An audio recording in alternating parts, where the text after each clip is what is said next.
The bass thumped through my chest, a relentless heartbeat that drowned out my thoughts, but not the gnawing dread in my gut. The nightclub was a pulsating beast, its neon veins flashing purple and blue, bodies writhing under strobe lights like shadows in a fever dream.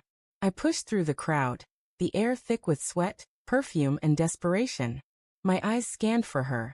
Lila, my wife of 6 years, the woman who'd promised me forever in a quiet garden under starlight. She was here somewhere, her laughter probably cutting through the music, her auburn hair catching the light like a beacon. But she wasn't at our usual table by the bar. She wasn't anywhere I could see.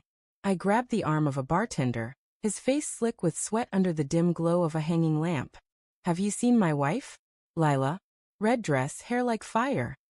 My voice cracked, betraying the panic I was trying to bury. He squinted, then pointed toward the VIP section, a shadowed enclave roped off with velvet. "She left with the player," he said, his tone flat, like he'd seen this story play out 100 times. My stomach lurched. The player. The words hit like a fist, vague but sharp, slicing through the haze of vodka and hope I'd been clinging to. I stumbled toward the VIP area, the crowd parting like a sea of ghosts. The player. Who the hell was that? Lila wasn't the type to vanish with some slick stranger. She was cautious, loyal, the one who'd always roll her eyes at guys trying too hard. Or so I thought. 6 years of marriage, countless late-night talks, her hand in mine through every storm. Had I missed something? A crack in the foundation I'd ignored? The VIP section was a different world, all low leather couches and mirrored walls reflecting fractured glimpses of the elite. My sneakers stuck to the floor, tacky with spilled drinks. A woman in a sequin dress laughed too loudly, her hand on a man's chest. Not Lila. I scanned the shadows, my heart pounding harder than the bass. Then I saw her purse, black, studded, unmistakably hers, slung over the back of a couch. My breath caught. She'd been here. But where was she now? I grabbed the purse, clutching it like a lifeline. Her phone was inside, the screen dark. No messages, no calls, just a lock screen photo of us at the beach last summer. Her smile wide and unguarded. My thumb traced the glass, a pang of longing cutting through the fog of suspicion. Maybe she'd just stepped away. Maybe the bartender was wrong. But the word player echoed, a taunt I couldn't shake. "Hey, you okay?" A voice broke through, soft but probing. A woman with sharp cheekbones and kohl-rimmed eyes leaned against the bar, watching me. She looked like she belonged here, her confidence a stark contrast to my unraveling. "Did you see a woman in a red dress? About this tall auburn hair?" I held my hand up, my voice unsteady. She tilted her head, her gaze flickering with something. Pity maybe, or recognition. "Yeah, I saw her. She was with some guy. Headed toward the back exit.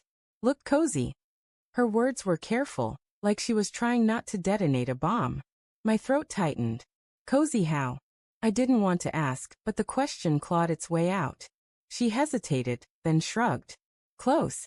His arm around her. They were laughing. Her eyes softened, like she knew the weight of what she was saying. The room spun, the neon lights blurring into streaks. Lila, laughing with some stranger, his arm around her. My Lila. I wanted to scream, to demand answers, but all I could do was stumble toward the back exit. Her purse still clutched in my hands. The hallway was narrow, lit by a single flickering bulb. The music faded to a dull throb, replaced by the sound of my own ragged breathing. I pushed open the heavy metal door to the alley, the cold night air hitting me like a slap. The street was empty except for a couple of overflowing dumpsters, and a stray cat darting into the shadows. No Lila. No player. Just the echo of my own heartbeat, and the sickening realization that something was wrong. Deeply, irrevocably wrong. I'd seen the signs, hadn't I? The late nights at work, her phone angled just out of view. The way her smile didn't always reach her eyes anymore. I told myself it was stress, that she was just tired. But now, standing in that grimy alley, the truth clawed at me. I'd been blind. Or maybe I'd chosen to be. My phone buzzed in my pocket, snapping me back. A text from Lila. Got caught up with friends. Heading home soon. Love you. The words felt hollow, a script she'd rehearsed. I stared at the screen, my thumb hovering over the reply button. What could I say? Where are you? Who's the player? Or worse, do you still love me? I didn't respond.